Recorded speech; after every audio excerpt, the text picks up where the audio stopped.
Buenas tardes a todos.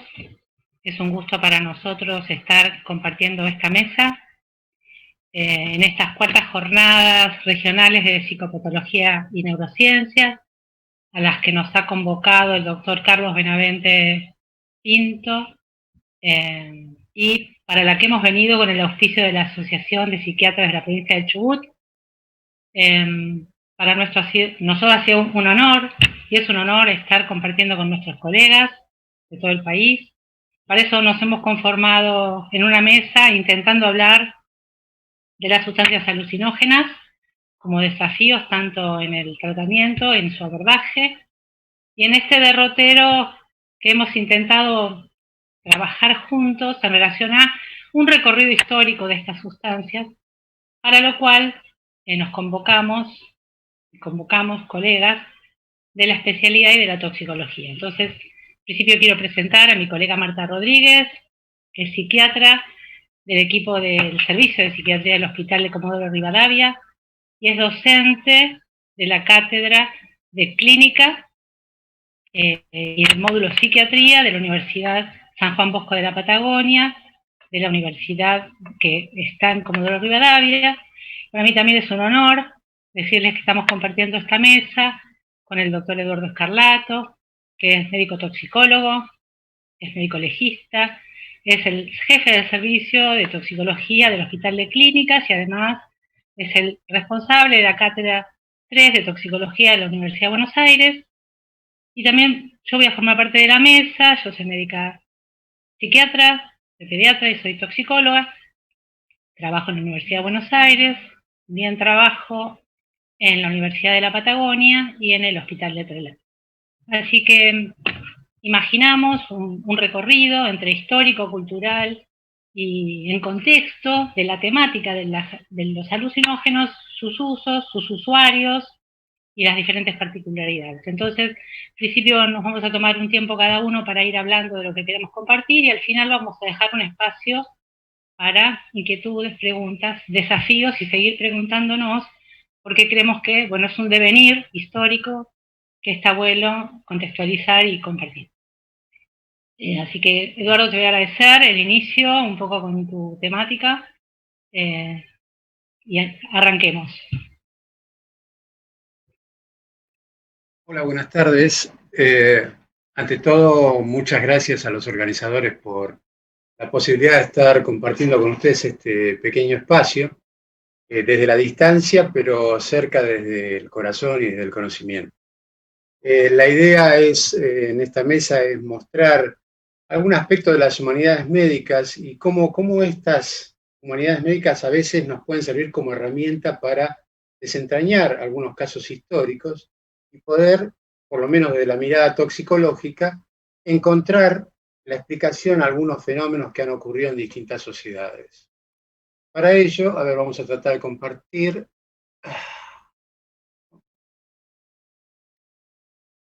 Para ello, les decía, la idea fue la de presentar un caso histórico, una serie de epidemias, hoy que está tan lamentablemente en boga el tema de las epidemias, una epidemia que se ha dado durante centurias, fundamentalmente en la población europea, y que tiene una explicación toxicológica interesante. Y esto fue el fuego de San Antonio, también llamado mal de los ardientes o el fuego sacro, que hace, a mi modo de ver, un mix entre un aspecto cultural y religioso, y cómo a veces tanto la cultura como la religión interpretan fenómenos que hoy, bajo la mirada médica, en este caso toxicológica, podemos desentrañar a algunos de estos procesos. Bueno, para recordar mínimamente el proceso, este santo milagrero del culto católico, que era San Antonio, este santo se lo relacionaba con estos procesos que se dieron desde el siglo IX hasta el siglo XV fundamentalmente en grandes poblaciones de Europa y que cobraron una importancia muy grande. Calculen ustedes que, por ejemplo, a fines del año 900 del siglo, creo que en 1994, en el sur de Francia ocurre una epidemia de fuego de San Antonio y abarca 40.000 víctimas. hoy tal vez estas cifras las tenemos más presentes con lo que estamos viviendo cotidianamente, ¿no? Pero imaginemos en el medioevo europeo lo que representan solo para una región 40.000 víctimas de esta epidemia, que movió a los monjes relacionados con este santo a que generaran la orden de los hospitalarios de San Antonio, que se llamaba los hospitalarios, que eran quienes recibían y trataban de asistir a estas víctimas. Y un dato de color es el hecho de que este grupo de hospitalarios fueron los que dieron el nombre a los hospitales. El término hospital proviene de ahí. Bueno, lo concreto es que el fuego de San Antonio, que en toda la iconografía medieval está relacionada con el fenómeno que tiene un trípode sintomatológico. Por un lado, la gente que refería una especie de posesión religiosa, pero fundamentalmente lo que refería era fuego, que sentía un dolor abrasador, fuego en sus miembros. Por otro lado, la gangrena seca y la aparición de amputaciones espontáneas en los miembros. Y en un tercer aspecto, lo que era para ellos la visita de los demonios, pero que hoy podemos interpretar como fenómenos alucinatorios. Este trípode se representó cultural, artística y religiosamente en un sinnúmero de obras. De hecho, si miramos algunos de los detalles que yo traje, vamos a ver que, por ejemplo, esta persona, este devoto, tiene los miembros como si fueran llamas, en llamas, y ya lesiones seculares como ser la amputación de un miembro inferior con aparatos protésicos. Por otro lado, a estos santos se les ofrendaban los llamados exvotos, que eran estas ofrendas, que en general representaban los miembros, partes del cuerpo, que eran los que se le caían. Bueno, todo esto tiene todo un trasfondo religioso, una interpretación religiosa que duró centurias, casi 1000 años, pero hoy la medicina entiende cómo fue este proceso, que fue un proceso toxicológico, porque esta gente lo que tenía era una intoxicación masiva alimentaria, producto de consumir pan de centeno que estaba contaminado con un hongo, que era el Clavices purpurea. Este hongo, recordamos un poco la farmacocinética y la farmacodinámica, tiene principalmente, el principal agente productor de este cuadro es el de la ergotamina, pero en realidad es toda una gran familia de sustancias, que son las ergotinas. De hecho, si miramos la estructura química de algunas de estas ergotinas, vamos a ver que tiene una similitud estructural muy parecida a la del ácido lisérgico. Y esto es lo que justifica que esta intoxicación o el consumo de estas ergotinas va a traer aparejado, por un lado, las características vasoconstrictoras de las arteriolas que producen estas sustancias, en el músculo liso fundamentalmente, y esto va a ser el responsable de que fundamentalmente la circulación periférica, la extrema, al haber una vasoconstricción arterial importante, el paciente lo que refiere es una sensación de quemazón por falta de irrigación, y en última instancia, si el evento es lo suficientemente prolongado y severo, la necrosis aséptica, la gangrena seca que se instala, hasta con la pérdida de miembros, literalmente. Una población muy específica con respecto al consumo de estas sustancias es el de las mujeres embarazadas, porque estas sustancias también, por ser vasoconstrictoras del músculo liso, es un potente abortivo. Y de hecho las comadronas de la época eran conscientes de esto y utilizaban este cornezuelo como un abortivo. De hecho, hoy algunos de los derivados todavía se sigue utilizando en obstetricia. Y por último, como les decía, la similitud estructural con el ácido lisérgico que tienen algunas de estas sustancias hace de que tengan propiedades psicoactivas, con lo cual la intoxicación con estas sustancias, con estas ergotinas, produce alucinaciones, produce estados oníricos exactamente igual que los del ácido lisérgico y que muchas veces han sido representados y expresados a través del arte, a través de los artistas que de alguna manera interpretaron el conocimiento cultural o religioso de la época y lo volcaron en el lienzo. Y hoy nosotros, viendo estos cuadros, podemos ver prácticamente estos sueños, ¿no?, que tenían esta gente, estas versiones oníricas, y que hoy desde el punto de vista médico, toxicológico o psiquiátrico, podemos entender y decodificar claramente qué era lo que estaba pasando desde el punto de vista sanitario a esta gente, más allá del aspecto cultural.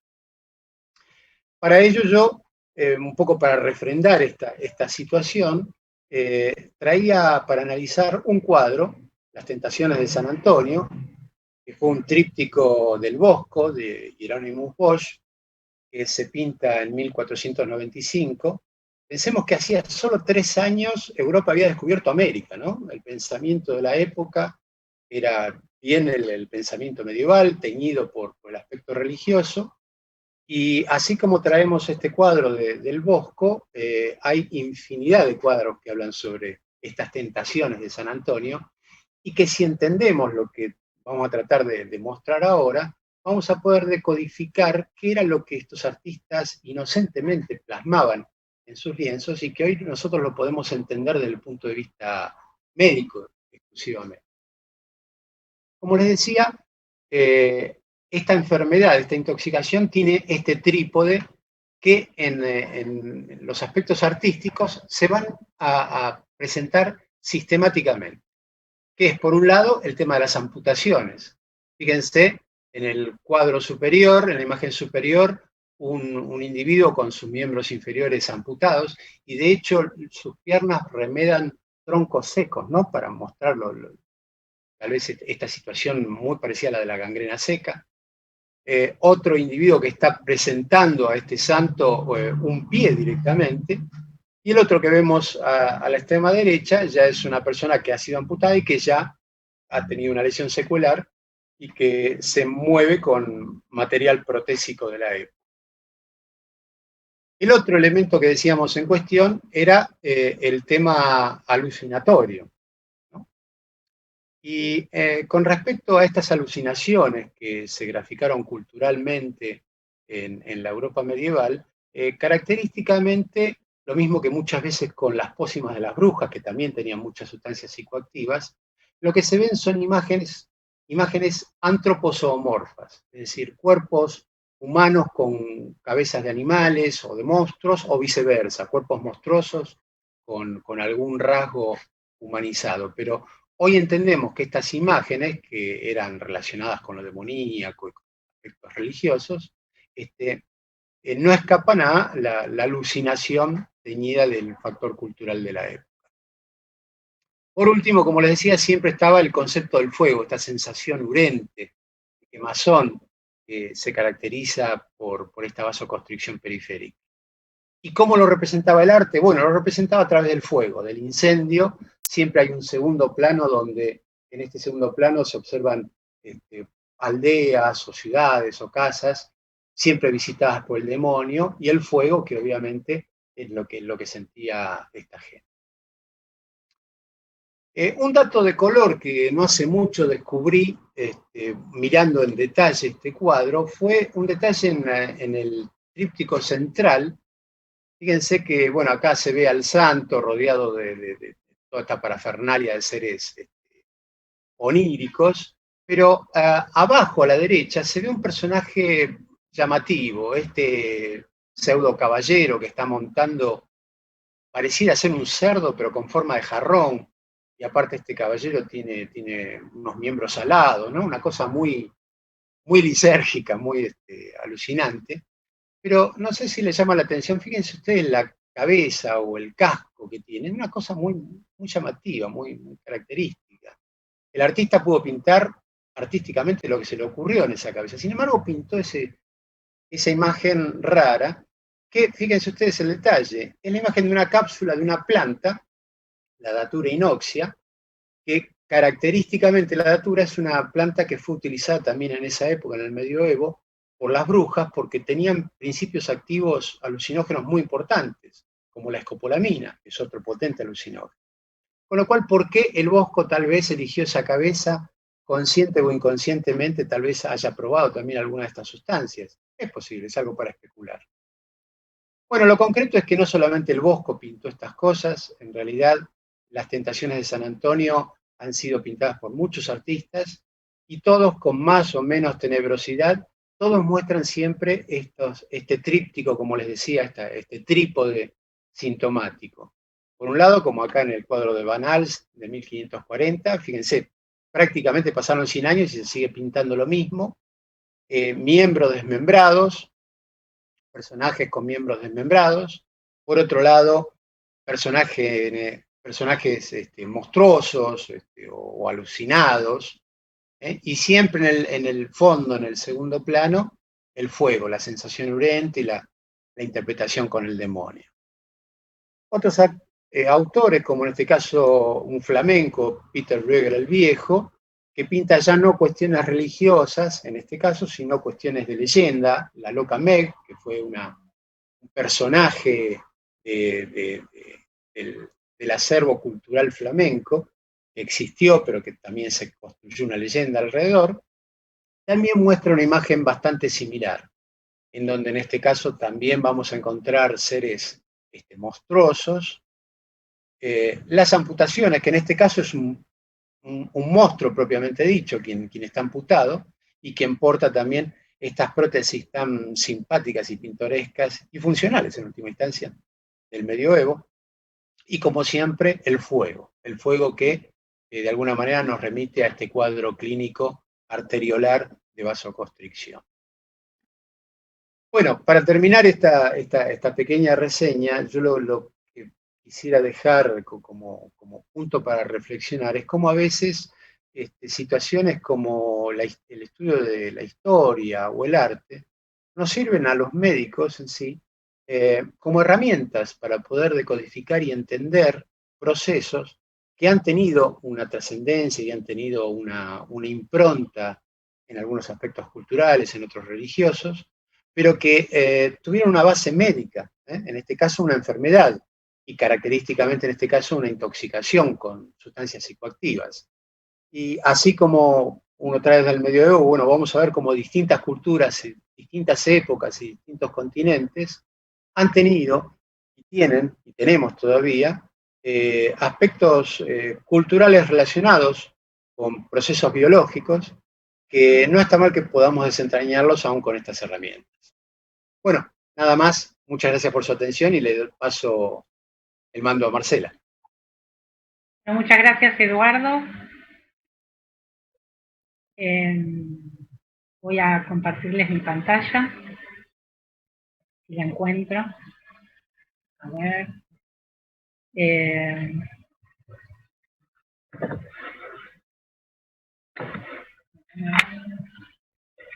minutito. Que encuentre en mi escritorio la presentación.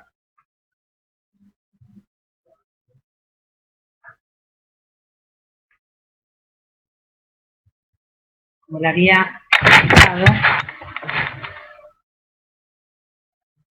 la he perdido.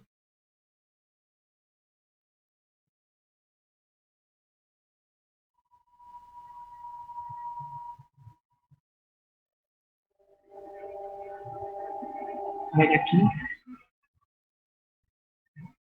Creo que aquí estamos. Bien. Bueno, un poco para seguir contándoles. ¿Están escuchando? Quería saber si están viendo la pantalla. Si me dicen por el chat, me quedo tranquila. Ok. Bien. ¿No se escucha? ¿No se escucha la pantalla? ¿Ahí estamos viendo? Ahora sí. Ok. Bueno. Un poco para seguir con lo que veníamos viendo y tratando de develar en estos tiempos de cómo correría la historia, quería tomar un texto o una pequeña cita que en el libro de Venenos en el arte, luces, sombras y matices de la toxicología, Eduardo hace referencia y toma en relación a las brujerías, en donde dice que ni la dormidera, ni la mandrágora, ni todos los soporíferos del mundo jamás podrán dar el sueño dulce que tuviste ayer. Un poco en relación a estas búsquedas en donde nosotros estamos intentando entender este desafío psicológico, este recorrido que hacen las sustancias, cómo nosotros nos posicionamos en su estudio, en sus modalidades, en los usuarios, en las latencias entre una dosis y otra, y en el efecto en el tiempo, ¿no? Como Eduardo pudo mostrar, cómo veníamos de la historia antigua, nosotros estamos haciendo un recorrido en relación a tal vez lo mismo, para el cual no podemos retomar este siglo XIV, XV, en donde grandes descubrimientos, incluso aquí con nuestro referente toxicológico Paracelso, podemos decir que él era un médico, en Basilea, hijo de médicos, intentaba también descubrir la piedra filosofal. Esto no le traía menores desafíos y problemas con sus colegas, porque a la vez tenía algunos reparos respecto a Hipócrates, Avicena y otros, digamos, fundadores de métodos, no diagnóstico, pero en aquel momento sería de formas de curar. Él sostenía que así como uno se podía enfermar desde la naturaleza también tenía que curar, también tenía que llevar adelante la cura, desde la naturaleza íbamos a encontrar la cura. Lo cierto es que él fue el responsable de un lema, que es el que la dosis hacía el veneno, porque entendía que un verdadero médico era a su vez un verdadero astrónomo, filósofo, teólogo, era un hombre con un bagaje importante de conocimientos, de experiencia y de preguntas a responder. Él consideraba que había 5 causales en la enfermedad. Su marco era la astronomía, la herencia, la acción tóxica de los alimentos, los factores anímicos y la voluntad divina. Digamos, en esa época todavía seguíamos atravesados por estas creencias en Dios, de Dios o de un Dios, y se veían claramente en el relato de personas que tenían una imaginación única. Sostenía que las emociones incluso podían desencadenar padecimientos a través del control que hacía la mente sobre el cuerpo. Y no por nada, o por mucho, fue dejado, por supuesto, tratado como un simple brujo, como un médico maldito, dejado de su corporación de época y peregrinó muchos años antes. Hasta que murió, no se sabe bien por qué. Aparentemente fue asesinado y en algún momento aparentemente también encontraron restos de supuesto Paracelso e investigaron alguna otra posibilidad. No se sabe bien.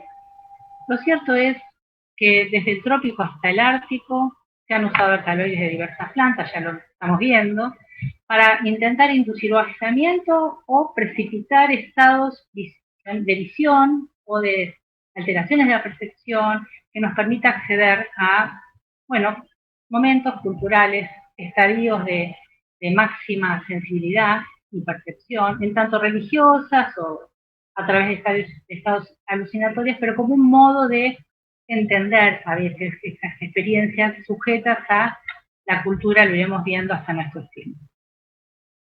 Lo que sí, muchos de sus derivados hoy forman parte de un mercado que es pujante, que no podemos negar, y si vemos una clasificación, una de las tantas, y miramos medianamente a qué sustancias hacemos referencia, entendemos que muchas de estos derivados de los alcaloides forman parte del bagaje de sustancias que en el consultorio o en las guardias de los hospitales o en la clínica nosotros tenemos adelante y tenemos que pensar, empezar a pensar, y en realidad el desafío es desde dónde y cómo, porque no han cambiado tanto las sustancias, sino los modos en cómo se nos presentan en el desafío del diagnóstico y a veces terapéutico.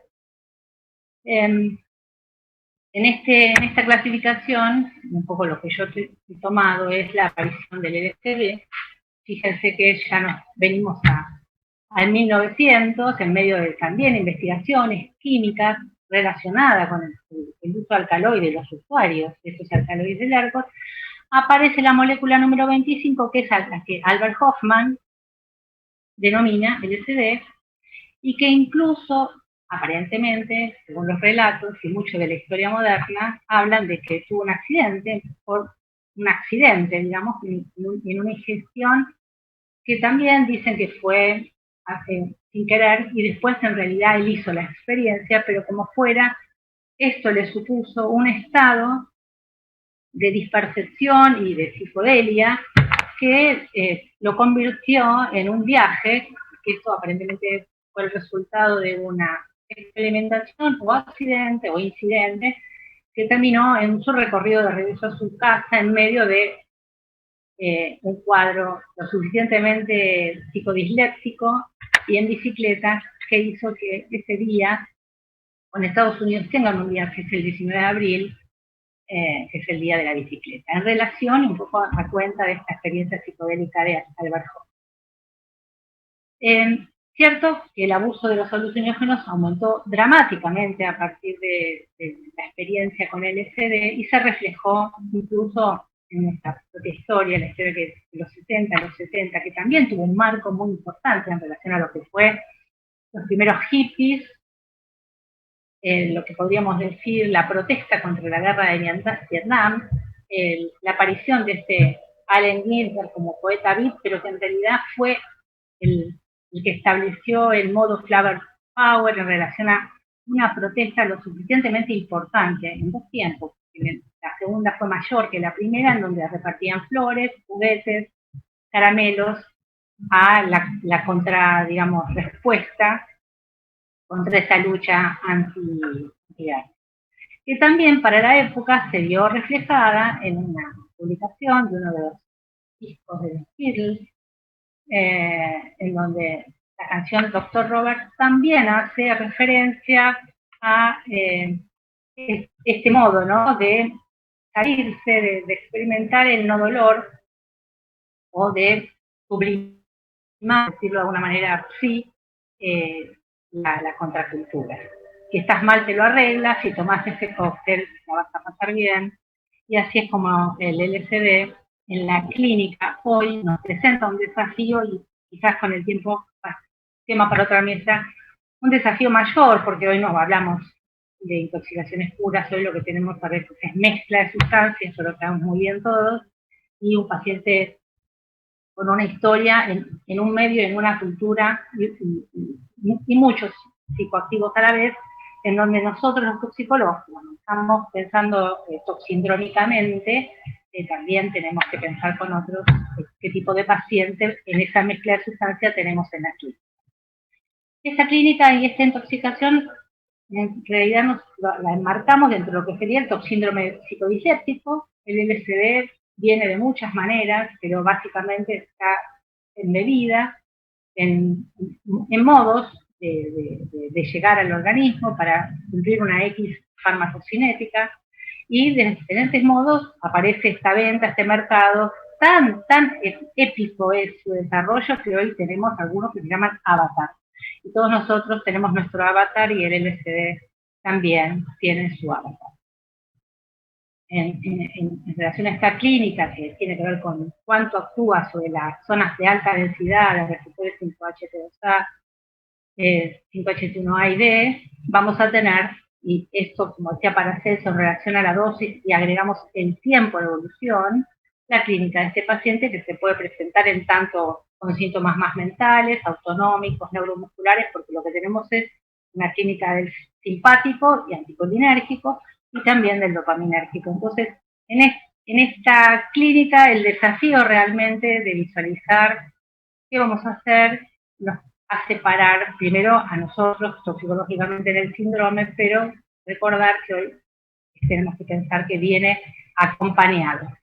Lo que sí está bien descrito es una persistencia, un trastorno perceptivo persistente que queda adherido al usuario en tanto su biología y por supuesto su contexto. Acá hay una genética y una epigenética, si bien no hay una relación genética directa, sí cada usuario va a tener una estructura que va a permitir o no la aparición o la persistencia de ese trastorno, que es una condición que a veces por año no se modifica y a veces tiene un modo de rumiación o de reaparición más que rumiación de pensamientos y un modo de ser también. Nosotros podemos hablar de que hay una dosis oral efectiva, una vida media de estas sustancias, que también es muy farmacocinético dependiente, pero tiene un rango, una dosis letal. Pero lo que tenemos y sabemos, y muchas veces vemos, son las morbilidades del LSD, en su síndrome serotoninérgico, en los cuadros de hipertermia, o sea, hipertermia maligna, con rabdomiólisis, y muy asociado a comorbilidades traumáticas, porque muchas veces son en contextos de experimentación con una clínica tan desregulada de psicodelia que hace que, bueno, se produzcan eventos traumáticos completos. Lo cierto es que el desafío para nosotros es diagnosticarlo, por supuesto, más que nada pensarlo, tener en cuenta que hay un tratamiento, un modo de abordaje para la intoxicación aguda que no dista del modelo de abordaje triage, que uno hace una ABCD, que nosotros decimos que toxicología viene en el D, porque nosotros pensamos en antídotos si es que lo hay, en este caso no lo hay, pero en tal caso, si no tenemos un paciente que respira y satura bien, no vamos a estar pensando en llamar, por ejemplo, a toxicología.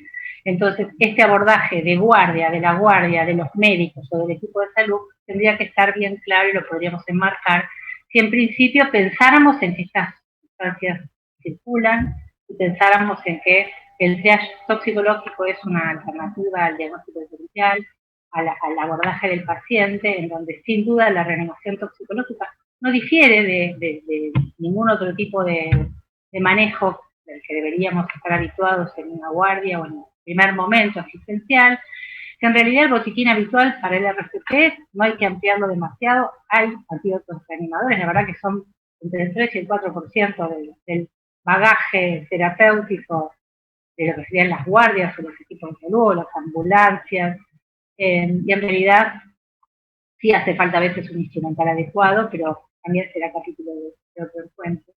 Entonces, para nosotros el verdadero reto terapéutico es pensar que a veces no siempre el origen es conocido, que esto está y todavía atraviesa la clínica de los pacientes, que podemos atender en las guardias, que hay mucho desconocimiento en relación a los que auxilian a estos pacientes, que hay prejuicios, que hay un marco legal que nosotros no deberíamos conocer, también hay aspectos epidemiológicos y no podemos dejar de contexto, alejar del contexto a las personas usuarias y el contexto en sí mismo por el que se pasa con el uso de estas sustancias. Por supuesto que los familiares siempre van a ser importantes o los que acompañan estas experiencias. Es muy importante el listado de productos, así como también, digamos, quiero poner aquí remarcar revisar y volver a leer los diagnósticos sindromáticos en toxicología, porque tal vez nos pueden empezar a orientar y digamos, a responder a este reto diagnóstico literal. Entonces, para continuar, si les parece, yo me voy a ir de esta pantalla y vamos a invitar a la doctora Rodríguez para que ella continúe, nos ponga una nota de realidad en un caso de estos tiempos. Gracias.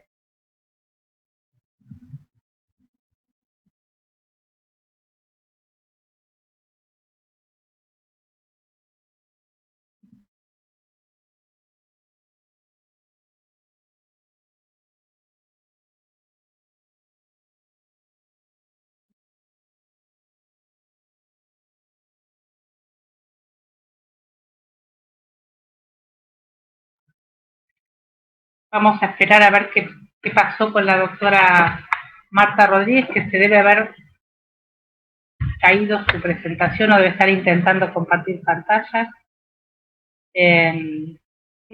Eduardo, algo que quieras ir comentando, si te parezca interesante, algo que ahí se está conectando la doctora Rodríguez, pero que quieras compartir. ¿Estamos ahí? Ok.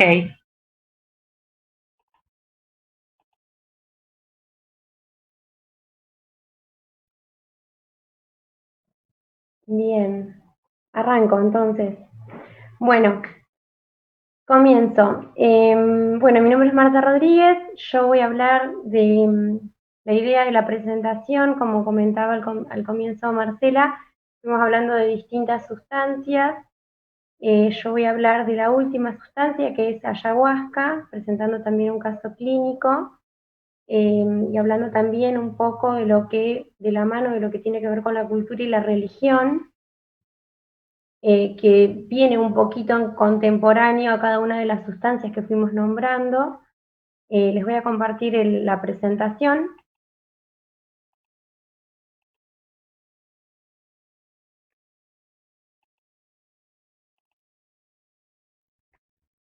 Bien. Bueno, la ayahuasca en sí no estamos hablando de una planta, sino estamos hablando de un brebaje. Es un término de origen quechua, donde la palabra aya significa muerte, y huasca es de cuerda, porque proviene de que es una liana. Ayahuasca en sí es una bebida que es ancestral, que es utilizada si bien actualmente en los libros de psiquiatría uno la encuentra, en los libros más que nada que tienen que ver con los consumos problemáticos, la encontramos catalogada dentro de las nuevas drogas o dentro de las nuevas drogas recreativas que se están utilizando. Es una bebida que se utiliza desde épocas milenarias por diversos pueblos originarios del Amazonas, que es de donde proviene, y se ha utilizado con fines religiosos desde hace mucho tiempo. Y actualmente, por ejemplo, en Brasil, que se utiliza además de los pueblos originarios también en diversas religiones, por ejemplo, en Brasil su uso está regulado. Existen leyes donde diversas religiones pueden acceder a utilizarla, y está regulado, por ejemplo, cómo se vende, cómo se comercia y cómo se puede utilizar. Es por eso, por ejemplo, que en Brasil se está llevando a cabo algunas investigaciones, hay algunos médicos, algunos investigadores, algunos biólogos también, que están investigando en relación a este principio activo, porque, bueno, tienen también el marco legal que se los permite, ¿no? Y lo que por ahí está bueno para también tener en cuenta es que en las últimas décadas se viene incrementando su uso en diversas partes del mundo, siendo principalmente en Latinoamérica como el lugar donde más se ve este incremento, teniendo en cuenta que también es donde está, a donde está la planta y donde se puede encontrar las plantas, porque son dos plantas las que componen el brebaje. Entonces es ahí a donde aparece lo que nosotros podríamos llamar diversos usos que se le da a esta bebida, donde podríamos hablar de usos, por ejemplo, recreativos. Por ejemplo, en algunos países se habla hasta del turismo ayahuasca, que es un turismo bastante caro en algunos lugares, como en Perú, en Colombia, en Ecuador, por ejemplo, es bastante caro acceder a este tipo de consumo, que incluye como también viene de la mano con otro tipo por ejemplo, una estadía y demás para poderse quedar. También hay un uso espiritual, porque por ejemplo las religiones en Brasil lo utilizan con un fin espiritual, pero también empieza a aparecer este uso terapéutico, que nosotros encontramos, yo al menos de lo que estuve leyendo, desde que vengo interesada en este tema, encuentro como dos lugares a donde están bastante interesados, que hay un lugar en Canadá que están investigando el uso terapéutico de sus principios activos, y también en Brasil y en Perú, a donde se las empieza a pensar principalmente para el tratamiento de las adicciones y de las depresiones graves como principio activo. Entonces, ahí es como signo de pregunta, ¿no? O sea, que esta planta o estas plantas nos abrir como un abanico bastante amplio en relación a todas las posibilidades o a las cosas que podrían estar asociadas. Acá yo les pongo como una imagen, como para que se la puedan imaginar. Son dos plantas, una de ellas es el mariri, no se los voy a leer en latín porque voy a quedar muy mal. No es el mariri, que sería como lo que es la liana, y después está la chacrona o chacruna, que serían las hojitas que se ven.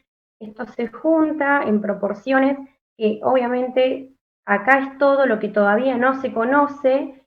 Tienen mucho más conocimiento de esto los chamanes de las tribus, ¿no? cuáles son las proporciones exactas para lograr los efectos que ellos buscan de estas plantas.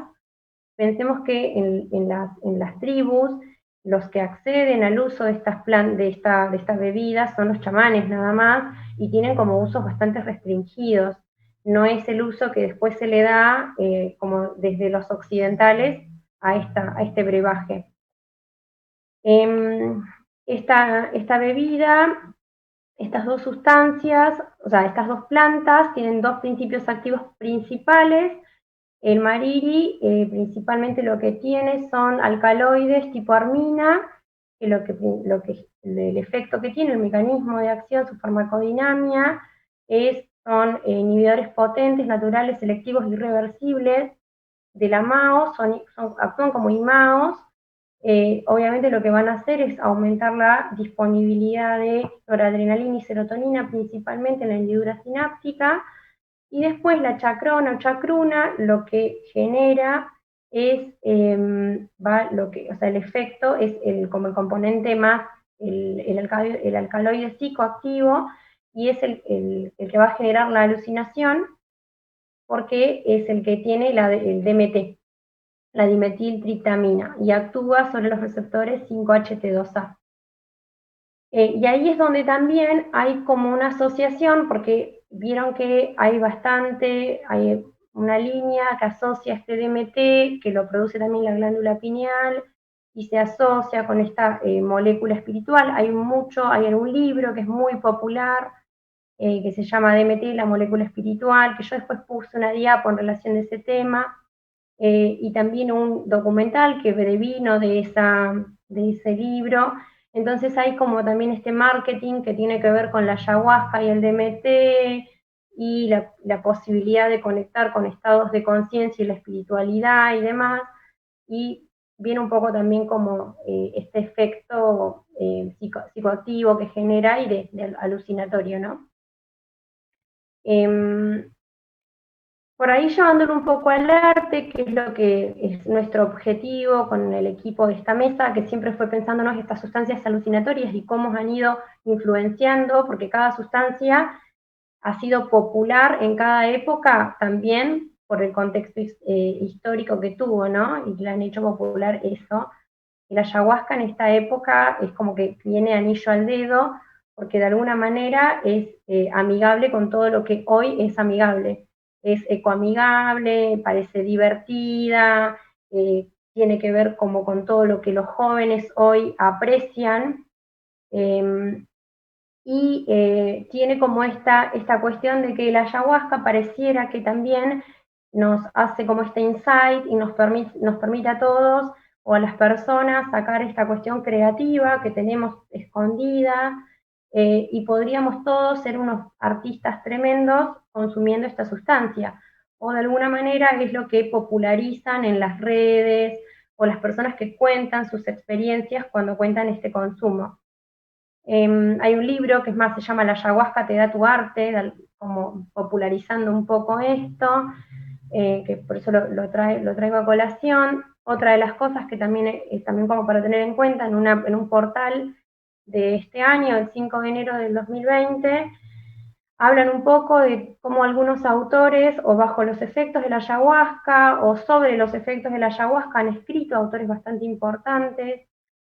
Para también tener en cuenta, hay muchas personas que ha pasado que ha sucedido, que voy a tener que ir un poquito rápido porque tenemos poco tiempo, pero han pasado que en la televisión se ha contado mucho de esto de ayahuasca, se ha hablado mucho de esta sustancia popularmente, y por ahí queda siempre como esta cuestión cool alrededor de esta sustancia, que se sabe poco, y me parece que por ahí los psiquiatras está bueno que tengamos muy en cuenta qué es lo que genera o cómo actúa, porque está bueno para poder como saber en qué consiste y poder aconsejar a nuestros pacientes en caso de que ellos nos consultaran sobre este tema. Yo acá, bueno, esto es lo que algo les comenté, lo de ayahuasca y DMT y las redes sociales, es esto de la molécula espiritual y este documental, que también es un poco del marketing que se le hace cuando a veces las personas consultan por las redes sociales para consumir esta sustancia, les sugieren que miren este documental.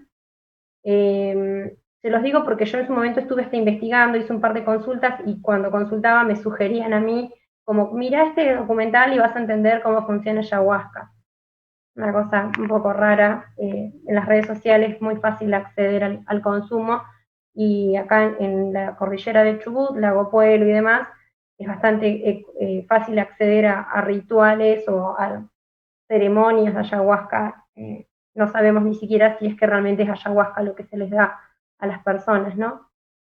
El caso clínico, yo para podérselos contar al menos brevemente, que es a partir de donde yo me empiezo a interiorizar en esta sustancia, es de una mujer de 28 años que asiste a nuestro hospital sin antecedentes de enfermedad mental previo, ni personales ni familiares, no tenía consumo de sustancias previas psicoactivas, con estudios universitarios incompletos, trabajaba como administrativa en una empresa petrolera, madre de una hija, de un hijo, estaba transitando una situación de separación después de estar varios años en pareja, extraída por la policía porque la habían encontrado deambulando desnuda en la vía pública, pero cuando la fueron a llevar se dieron cuenta de que hablaba incoherencias y la sacaron de una obra en construcción que se había metido en ese lugar.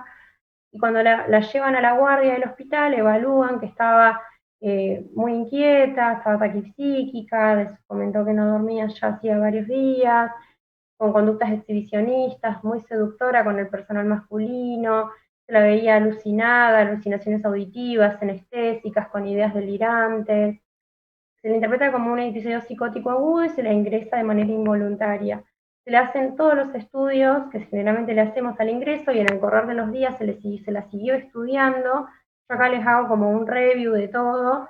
No es que se le hizo todo esto al ingreso de una, pero yo les hago como todo lo que se hizo durante la internación. Se descartaron todo tipo de cuestiones orgánicas, el screening ampliado de drogas de abuso de orina negativo para todo, la tomografía normal, las serologías negativas, el perfil tiroideo normal, el electroencéfalo, el electrocardiograma, todo dio normal, pero cuando se empieza como a chequear sus antecedentes inmediatos a este episodio, se termina como llegando a este dato de que 15 días antes había estado en la cordillera en una ceremonia que por las características y por lo que se chequeaba del chat que había tenido con las hermanas, había sido una ceremonia de ayahuasca. O por lo que ella había contado, que ella siempre había tendido a estas cuestiones holísticas.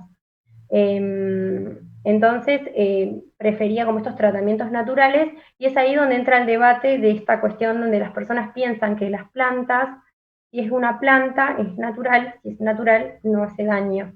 Cuando sabemos que la escopolamina, bueno, todas las cosas provienen de plantas, o sea, los principios activos vienen de las plantas y también pueden generar mucho daño, ¿no? Este cuadro psicótico persistió, los síntomas del ingreso persistieron 25 días más allá de la internación, la conducta erótica fue muy difícil de manejar en sala, requirió acompañamiento familiar, el esquema farmacológico requirió mucha medicación, inyectables, medicación sedativa, estuvo los primeros 15 días con muchos rescates farmacológicos, contención verbal, mucho disturbio en sala. Recién a los 40 días se le logró comenzar con permisos de salida, se derrotó varias veces el esquema, este esquema es el último esquema que ella tuvo. Y es ahí donde por ahí lo que nos termina pasando a nosotros es como yo, a partir del caso de ella, es cuando me empiezo a interiorizar un poco en esta sustancia y a empezar a leer, y ahí empiezo a encontrar que habían otros pacientes que habían tenido, habían otros reportes de casos similares, no mucho, pero había gente investigando para pensarlo como un tratamiento para patologías como adicciones. No se sabe mucho de su farmacocinética ni su farmacodinamia, no está claro cómo actúa, o sea, es como que está todo muy en pañales, por así decirlo. Pero sí, lo que termino encontrándome es que el uso de manera, en Argentina hay un uso sin regulación, hay oferta en las redes sociales, al menos en la cordillera de mi provincia pasa, y las consecuencias por ahí, o sea, nosotros a partir de este caso yo investigué y encontré, al menos en Lago Puelo, que es un pueblo que está en la cordillera, encontré bastante de esta información, pero evidentemente puede que pase en otros lugares. Tenemos que ir cerrando porque nos van a cerrar la mesa ya. No sé si te queda algo más por contar. Contarles que abandonó el tratamiento a los 6 meses, termina después haciendo un nuevo cuadro de descompensación psicótica a los 12 meses, y que cuando vuelva a hacer ese cuadro ya nosotros la diagnosticamos con un trastorno bipolar tipo 1. Me acaban de avisar que tenemos 10 minutos, no sé si querés agregar algo más, Marta, Eduardo, algo que... Bueno, me están diciendo que podemos hacer un cierre tranquilos, no sé. Así que, Marta, no dejes nada por decir. Esto era tu última... Bien, contarles como el dato último, que como muy reciente, que tuvimos un reingreso hace muy poco en el seguimiento. Ya está como el diagnóstico bastante claro. Obviamente que no lo podemos pensar, o sea, es como una asociación, quedan muchas dudas en relación a esta sustancia, y yo lo que siempre pienso es que creo que uno tiene que, como médico, invitar a que esto se investigue, ojalá que fuera más claro todo, ¿no? Y no cerrar la posibilidad, pero sí me parece que estaría bueno de que las cosas se pudieran regular más y que las personas que están en estas situaciones vulnerables pudieran saber a qué se están exponiendo al menos. Eso sí. Bueno, Eduardo, ¿tenés algo para compartir? Digamos, en este relato medio un tren histórico y la cosa continúa, porque, bueno, las plantas, las sustancias están ahí, somos nosotros los que tenemos que entender la dimensión. Si podés, Marta, cerrar tu power y Eduardo contarnos algo, ¿te parece? Algo que se te haya cruzado. Creo que la idea de esta mesa, de alguna manera, se plasma en la charla que cada uno planteó, ¿no? Como en distintos procesos y en distintos momentos de la historia se dan situaciones similares. El tema del consumo de sustancias psicoactivas es un tema inherente al ser humano, ¿no? Más allá de todas las connotaciones legales, morales y demás, y sanitarias que se pueden hacer. Pero ya el hombre de la caverna se sabe que consumió, tuvo contacto con sustancias psicoactivas. Es una cotidianidad de las distintas culturas y con distintos marcos. A mí me parece que lo interesante de lo que ha planteado cada uno, hemos planteado una arista de este fenómeno, es el hecho de que así como hay un aspecto cultural que tiene un desenlace sanitario, como el caso de la paciente que presentó la doctora recién, también la viceversa, hay aspectos sanitarios que desembocan en aspectos culturales, ¿no? Y que de hecho hay presiones en cuanto a la legislación, a la utilización o no de ciertas sustancias, a los distintos canales o vasos comunicantes entre lo que es un aspecto recreativo, de lo que puede ser una práctica medicinal, sin hablar por esto ni bien ni mal de cada una de estas sustancias, simplemente que cada una de ellas imponen un debate profundo, serio y por sobre todas las cosas profesional sobre el tema. Ok. Bueno, me parece que esto da pie a seguir pensando juntos. Esto sigue siendo un desafío terapéutico y a veces marcado por el contexto. Lo cierto a mí me parece es que no hay que restar la importancia que muchos de los cuadros de agitación psicomotriz, por ponerle un título amplio, que uno ve en la calle, porque mucho de esto también se asiste en el prehospitalario o dentro del marco de una institución de salud, los médicos y el equipo de salud tienen que estar alertas y tienen que entender cuál sería el abordaje más profesional, como bien dijiste vos, Eduardo, y que a veces nos encontramos ante una dimensión muy desconocida, que es la de estos pacientes que están tan desrealizados, y que también no por eso tenemos que hacer las cosas mal. Así que me parece que, bueno, es un encuentro saludable, interesante, y ojalá que nos volvamos a ver pronto. y gracias por la convocatoria y gracias a Apchu que nos dio la oportunidad de compartir previamente también esto y que vengan más tiempos. No, y gracias a Eduardo que nos acompañó. No, al contrario, gracias a ustedes. Lo que sí a mí me queda la duda es si hay un espacio para contestar preguntas, si es que las hay. Lo había, pero por lo que me están planteando acá, no hay preguntas hasta el momento. Teníamos 10 minutos más, creo que hasta acá llegaríamos. Bueno, acá no. Igual por eso vamos a quedarnos con la propuesta de estar a disposición y de poder seguir compartiendo, que es partir con esto, vos tocas la guitarra y nosotros arrancamos. Nos vemos y gracias. Está de adorno nomás, está de adorno. Está de adorno, muy bien. Gracias. Bueno. Hasta la próxima. Hasta la próxima. Chao. Chao.